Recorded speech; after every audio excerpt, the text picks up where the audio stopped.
Olá, começa agora o Religare Conhecimento e Religião, o fenômeno do neopentecostalismo no Brasil. Como se apresenta a sua ética religiosa? No programa de hoje eu converso com o professor e psicanalista clínico Delmo Gonçalves. Ele é mestre em Ciências da Religião pela PUC Minas. Delmo é pastor batista e vai falar sobre o fenômeno religioso das igrejas neopentecostais no Brasil. Seja bem-vindo, Delmo. Prazer receber você aqui no Religare. Há muito tempo espero por você aqui no programa. Pois é, mas chegou a hora, né? Chegou. Obrigado, o prazer é meu estar aqui no Religare, falar um pouco sobre o neopentecostalismo, vai ser um prazer. Ok, obrigado por você ter aceito o nosso convite. Você pode acompanhar o Religare através do nosso canal no YouTube. Basta você procurar por Religare Conhecimento e Religião. Se inscreva no nosso canal, comente os nossos vídeos e compartilhe o Religare com os seus amigos. Bom, você é formado na tradição batista e se interessou por fazer um estudo sobre o fenômeno do neopentecostalismo. O que é que te motivou a seguir por esse caminho de pesquisa? Primeiro, o avanço, né? O neopentecostalismo ganhou espaço no Brasil, se tornou um fenômeno intenso, né? O Corten, o Ouro e o Deuson são pesquisadores que eles dizem que é um fenômeno religioso que veio para dominar, veio para se estabelecer. E realmente foi um fenômeno que cresceu muito. Cresceu tanto que acabou emprestando a sua linguagem para outros movimentos religiosos evangélicos que não fazem parte desse ninho. Isso me chamou muita atenção. Daí a necessidade de pesquisar, conhecer um pouco mais, saber que ética, que pressuposto, que religiosidade é esta. Então esse foi o interesse que me despertou. Vou ajudar o telespectador a entender. Quando a gente fala em neopentecostalismo, então aí pensando, né, a tradição protestante, a tradição evangélica, como é que a gente faz para chegar até o fenômeno do neopentecostalismo? Para chegar exatamente ao fenômeno do neopentecostalismo, nós partimos do movimento pentecostal, vamos dizer assim, um movimento da terceira onda, né? A gente divide o pentecostalismo em três ondas. O primeiro movimento pentecostalismo, do movimento pentecostal, depois vem o deuteropentecostalismo, depois vem a terceira onda do pentecostalismo, que nasce lá na segunda metade da década de 70, com o nascimento da Igreja Universal do Reino de Deus, fundada lá no dia 9 de julho de 1977. Ali, propriamente dito, nasce o movimento eclesiológico neopentecostal. Sim. Enfim, se discute bastante sobre a nomenclatura, não é? Sobre como compreender esse fenômeno. Mas então, ele vem da tradição pentecostal. E a tradição pentecostal, por sua vez, chega ao Brasil lá no início do século XX, se não me engano. No início do século XX, lá em Belém, lá no norte do país propriamente dito. Ali nasce com a Assembleia de Deus, Sim. O movimento pentecostal propriamente dito, né? Já o neopentecostalismo surge de uma decepção propriamente dita que o Edir Macedo tem numa igreja pentecostal, que ele frequentava, chamada Nova Vida, com o pastor canadense McAllister. Ali ele tem uma grande decepção, ele acha que a igreja é mais voltada para as elites e ele se sente angustiado com aquilo, com um trabalho mais voltado para a classe mais baixa da população. Ele resolve, por fim, sair, aí ele acaba sendo consagrado a pastor e aí funda uma nova igreja, com R.R. Soares, que é seu cunhado, que é casado com uma irmã mais nova dele, e com dois irmãos chamados irmãos Coutinho e mais o Lopes.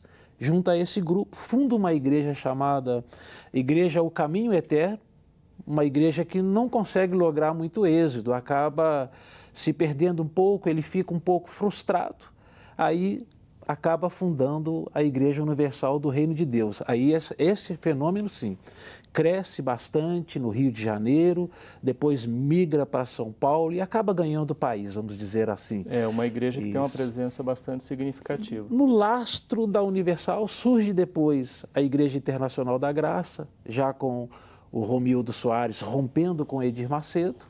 Aí nasce a Igreja Internacional da Graça e vão surgindo outros movimentos até chegar hoje na Igreja Mundial do Poder de Deus do Valdemiro Santiago, que também se tornou uma grande expressão desse movimento neopentecostal. Estas seriam assim as grandes denominações desse grupo que que se chama neopentecostal? São as mais expoentes. Nós temos também a Renascer em Cristo, que é um movimento também neopentecostal, com uma linguagem muito própria, muito centralizada, né? Vamos dizer assim, com um culto mais antropocêntrico, muito voltado para as necessidades do indivíduo de hoje, com uma linguagem mais, vamos dizer assim, moderna. O que então o neopentecostalismo traz de diferente do pentecostalismo? O neopentecostalismo, ele traz a resposta imediata para a necessidade do indivíduo. Numa igreja neopentecostal, o fiel não sai do culto sem a esperança de que a vida dele vai mudar agora. Agora vai, ok? Agora mesmo. É agora mesmo. Então há sempre uma promessa de uma solução, de uma resposta imediata. Então, talvez a grande diferença dos outros movimentos seja o imediatismo que ele traz. E para preencher esse imediatismo, o ritual acaba trazendo uma série de elementos. Uma outra característica que o neopentecostalismo traz, que distancia ele dos outros movimentos evangélicos, é que o neopentecostalismo consegue dialogar com outras religiões com muita facilidade. Então, consegue pegar elementos de qualquer religião e trazer para dentro do seu culto. Então, fica um culto aberto. Qualquer um que chegar, de certa maneira, vai se sentir à vontade, porque vai encontrar algo próximo ali da sua linguagem religiosa.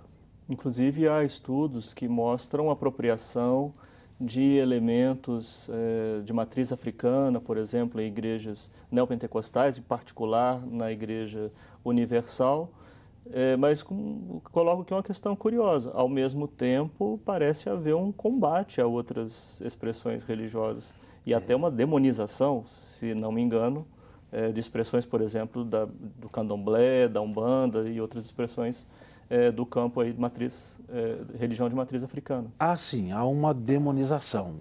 No neopentecostalismo, há uma luta contra o mal. Então, na visão neopentecostal, a doença, a pobreza, tudo aquilo que tira o conforto do ser humano é diabólico. Tudo aquilo que tira a paz do ser humano é diabólico. Então não há espaço para sofrimento. O sofrimento, por incrível que pareça, ele é muito importante no ser humano. Para amadurecer, o ser humano precisa enfrentar os seus sofrimentos, não é verdade? No neopentecostalismo não há um espaço para isso. Então, há uma necessidade muito grande de demonizar realmente. Mas, ao mesmo tempo, puxa elementos de matrizes religiosas que ele mesmo demoniza. Então, um exemplo, sal grosso, a rosa, o tapete, elementos que não são comuns da realidade evangélica, mas que acaba sendo abraçado pelo neopentecostalismo com uma capacidade impressionante, fascinante. Foi isso que você falou, assim, que o ritual é muito diversificado. Ainda há pouco você falava sobre o ritual. Sim, o ritual, a sensação que tem é que possui uma fábrica de construções ritualísticas, porque toda semana surge um novo. Aí tem um incremento impactante, que no ritual acaba se tirando do fiel a capacidade de pensar. Então ele não tem tempo de pensar a fé. Ele não tem tempo de pensar nem o que não deu certo.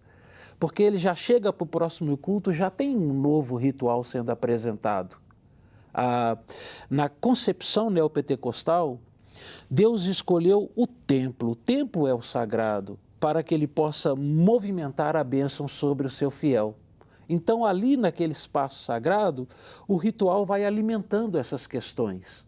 Então, o fiel não consegue pensar, ele se apropria de uma esperança que está sendo apresentado e lá na frente ele não vai conseguir pensar por que não deu certo. Há um uso e talvez até um uso bastante destacado assim, de não só expressões, mas também experiências mágicas nesses cultos? Quando você falou da rosa, né, uma rosa que tem um teor mágico, alguma coisa assim, o óleo santo. Há um magnetismo, uma magia, um encantamento, talvez seria a palavra certa. No neopentecostalismo, se serve de um encantamento onde eu posso tocar naquilo que representa a minha bênção. Então, esses elementos, né, o Edir Macedo ele usa uma linguagem interessante, ele fala que o crente amadurecido não vai precisar dos elementos de contato, mas o crente, ao se iniciar, ele precisa de elementos de contatos para auxiliar a sua fé, quase que para ele aprender a crer em Deus e a crer no agir de Deus. Então se introduz esses elementos, que ele denomina elementos de contato, para acessar a bênção de Deus. O problema, e o Campos trabalha isso muito bem, é que... O Campos é o professor Leonildo? Leonildo Campos trabalha isso muito bem no livro dele, é que são tantos que o sujeito ele não tem tempo de aprender, porque ele mal larga um, já pega um outro. Aí ele acaba ficando escravo desses elementos de pontos de contato. Bom, você se dedicou na sua pesquisa a compreender o elemento ético nessa experiência. Então nós reservamos o segundo bloco para conversar um pouco mais especificamente sobre esses elementos, né, da ética do neopentecostalismo. Okay. Eu estou aqui com Delmo Gonçalves, ele veio falar sobre a sua pesquisa sobre o neopentecostalismo. Nós vamos fazer um breve intervalo, voltamos já.